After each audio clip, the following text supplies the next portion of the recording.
कित्येक वर्षापासून रुग्णसेवेच्या माध्यमातून सुरू असलेल्या चांगल्या कार्यामुळे आनंद दृष्टीची हॉस्पिटलची सर्व राज्यभर प्रचिती निर्माण झाली आहे।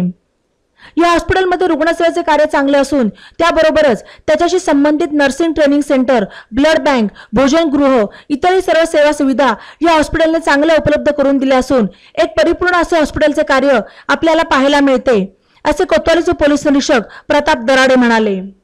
जैन सोशल फेडरेशन संचलित आचार्य श्री आनंद ऋषीजी महाराज साहेब यांच्या 32व्या स्मृती दिनानिमित्त आनंद ऋषीजी हॉस्पिटलमध्ये कॅन्सर तपासणी शिबिराचे उद्घाटन माणिकचंद आणि निर्मला बोकारिया यांच्या हस्ते झाले। त्यावेळी दराडे बोलत होते। यावेळी तज्ञ doctor Dattatray Andhure, doctor Satish Sonawane, doctor Raviraj Gawali, doctor Bhaskar Jadhav, doctor Ravindra Mutha, doctor Sonali Borude, doctor Mitesh Kataria, doctor Bhakti Phalke, doctor Sonali Solat, doctor Mukund Unde, doctor Sarika Zarekar आणि डॉक्टर नरेंद्र पाटील आदी उपस्थित होते। या शिबिरात 87 रुग्णांची तपासणी करण्यात आली। कॅन्सर हा पूर्णपणे बरा होऊ शकतो, त्यासाठी वेळेवर उपचार आणि मार्गदर्शन हे महत्त्वाचे आहे, असे यावेळी बोलताना कॅन्सर तज्ञ डॉक्टर दत्तात्रय अंधुरे म्हणाले। आनंद ऋषी हॉस्पिटलची माहिती मिळाली होती आणि अशा पद्धतीने एक सामाजिक सेवा इतक्या चांगल्या आणि योग्य पद्धतीने आपण पाहतो समाजामध्ये दाखवण्यासाठी बरेच कार्यक्रम केले जातात। खरी गरज असणाऱ्या लोकांना अत्याधुनिक सोयी सुविधा आणि तज्ञ डॉक्टर मार्फत वैद्यकीय उपचार केले जातात। त्याची प्रसिद्धी मला स्वतः आली।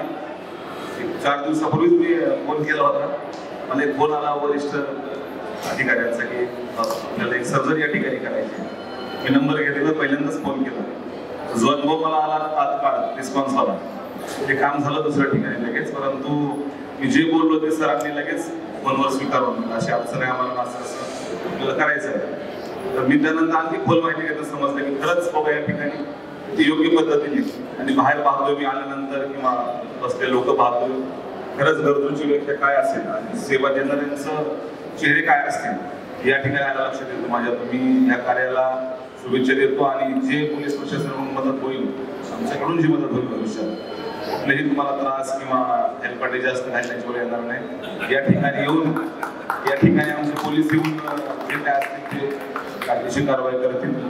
त्या अनुषंगाने मॅटरचे हे मी सांगतो आणि जास्त कमीत कमी तुम्हाला त्रास फक्त माहिती देण्यापुरतं होईल एवढं मी आश्वासन देतो आणि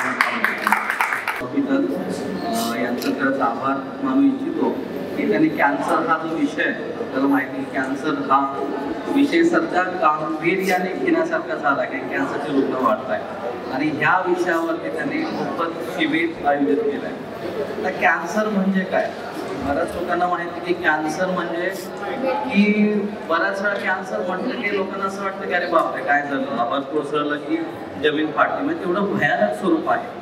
काही वर्षापूर्वी म्हणजे 15 वर्षापूर्वी कॅन्सर हा क्वचितच ऐकायला भेटायचा, पण आता हा फार रुटीनली किंवा कॉमनली कॅन्सर ऐकायला भेटतो। बऱ्याच लोकांमध्ये ही शंका असते की अरे बाबा कॅन्सर झालं म्हणजे माणूस जगातून कॅन्सरच झालाय, तो काय बरा होऊ शकत नाही। पण ह्या ज्या समजुती आहेत ह्या आता निकाली निघाल्यात नाही, त्या खऱ्या नाहीये। आता असं नाहीये की कॅन्सर झाला म्हणजे माणूस बरा होत नाही, तो गेला।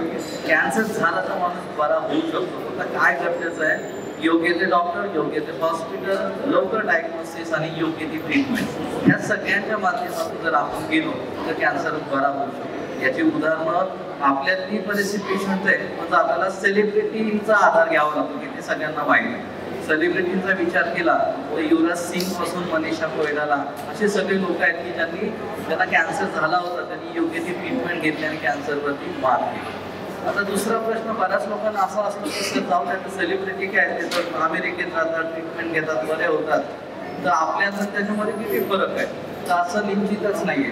आपण इथे जी ट्रीटमेंट देतो सेम ट्रीटमेंट अमेरिकेमध्ये दिली जाते, तेव्हा असंही नाही की आपण ट्रीटमेंट बाबत मागे आहोत। फक्त आपल्यामध्ये प्रॉब्लेम्स काय आहे की कॅन्सर बद्दल अवेअरनेस नाहीये। लोकांना असं वाटतं की कॅन्सर झाला की नको बाबा जायचं, पहिल्यांदा ते ऍक्सेप्ट करत नाहीये की अरे मला कॅन्सर झाला, मला ट्रीटमेंट करायला पाहिजे। आणि याच्यामध्ये काही वेळ निघून जातो, त्यावेळेस त्याचं स्टेज वाढलं जातं, पहिल्या दुसऱ्या स्टेजचं 4थ्या स्टेजमध्ये जातात, त्यावेळेस मग आम्हाला दुर्दैवाने असं म्हणावं लागतं की अरे हा आता कॅन्सर बरा होऊ शकत नाही। पण तो जर आपण पहिल्या किंवा दुसऱ्या स्टेजमध्ये डायग्नोसिस केला तर कॅन्सर बरा होऊ शकतो। आता सगळ्यात भारतातली कॉमन कॅन्सर कुठले तर त्याच्यामध्ये स्तनाचा cancer, cervical cancer, head and neck cancer, त्याच्यानंतर पोटाचा कॅन्सर आणि कोलोरेक्टल म्हणजे मोठ्या आतड्यांचा कॅन्सर. याच्यातले पहिले 3 कॅन्सर जे आहेत ते सुदैवाने पहिल्या 3 स्टेजमध्ये सापडण्याची शक्यता जास्त असते की ज्यांना आपण जर योग्य ट्रीटमेंट दिली, योग्य डॉक्टरांकडे गेलो आणि व्यवस्थित ट्रीटमेंट घेतलं तर आपण बरे होऊ शकतो. फक्त हा जो अवेअरनेस आहे हा बाकीच्या आपल्या बंधू बांधव जे आहेत किंवा यांच्यापर्यंत पोहोचणं गरजेचं आहे. कॅन्सर एक तर गोष्ट खरं निश्चित आहे ते आम्हीही मानतो की कॅन्सर होऊ नये म्हणून सगळ्यांनी काळजी घेतली पाहिजे. पण कॅन्सर झाला तरी भिवून जाता कामा नये. त्याला आपण जर गांभीर्याने गंभीरतेने तोंड दिलं, व्यवस्थित उपचार केला तर कॅन्सरवर मात निश्चितच शक्य आहे. तर या शिबिराच्या निमित्ताने मी आशा करतो की प्रत्येक जण कॅन्सर होऊ नये म्हणून काळजी घेईल आणि झाला त्यांच्या प्रति करण्याची जी भावना आहे त्याच्यातून हे करण्याचं, सत्कार्य करण्याचं आम्हाला लाभ मिळाला त्याबद्दल सगळ्यांनाच धन्यवाद. तसेच आनंद ऋषीजीवरील अतूट श्रद्धा व आलेली प्रचिती यामुळे गुरुदेवांच्या चरणी आपण काही अर्पण करावे किंवा काही व्यक्त व्हावे त्यासाठी हा छोटासा प्रयत्न आहे शिबिराचा. आणि ही श्रद्धा निरंतर वाढत राहावं हीच गुरुचरणी प्रार्थना. तसेच मी आधी इथे आल्यानंतर पूर्ण हॉस्पिटल वरपासून खालपर्यंत पाहत आले.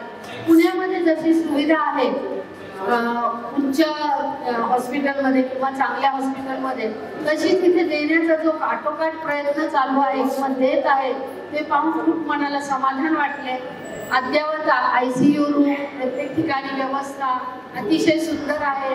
तशी स्वच्छताही खूप चांगली आहे आणि हे काही माहितीच नव्हतं. मला तर असं वाटतं की हे गुरुदेवनीच मला हा चान्स दिला की तू या निमित्ताने इथे ये आणि दुवा आणि दया तुमची दुवा आणि दवा जे काही काम करते आणि इथली जी एनर्जी असते त्याच्यातून निश्चितच पेशंट हा किंवा रुग्ण हा 100% नक्कीच बरा होऊन जात असेल.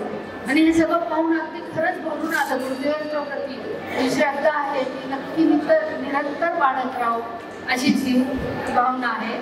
आणि आमचं बोकरिया कुटुंब मूळचं कानोरचं पुण्यातलीच मी मुलगी आहे. तसेच इथून जागेच्या व्यवसायाला सुरुवात करून नंतर आज पुण्यात 40 वर्ष झाले हा लँड डेव्हलपमेंटचा आणि याचा बिझनेस व्यवस्थित कार्यरत आहे. तसाच मुलगाही अमेरिकेतून उच्च शिक्षण घेऊन MS करून आला. त्याची ही सॉफ्टवेअर डेव्हलपमेंटची स्वतःची कंपनी आहे.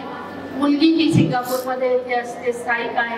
आणि असेच गुरुदेवांच्या प्रती आमचे भाव नित्य वाढत राहो आणि सतत काहीतरी समाजसेवा कार्य करण्याचे आम्हाला प्रोत्साहन मिळत राहो एवढं सांगून माझे 2 शब्द. साठी ई नवा मराठा यूट्यूब चॅनलला सबस्क्राईब करा आणि बेल आयकॉनवर प्रेस करा.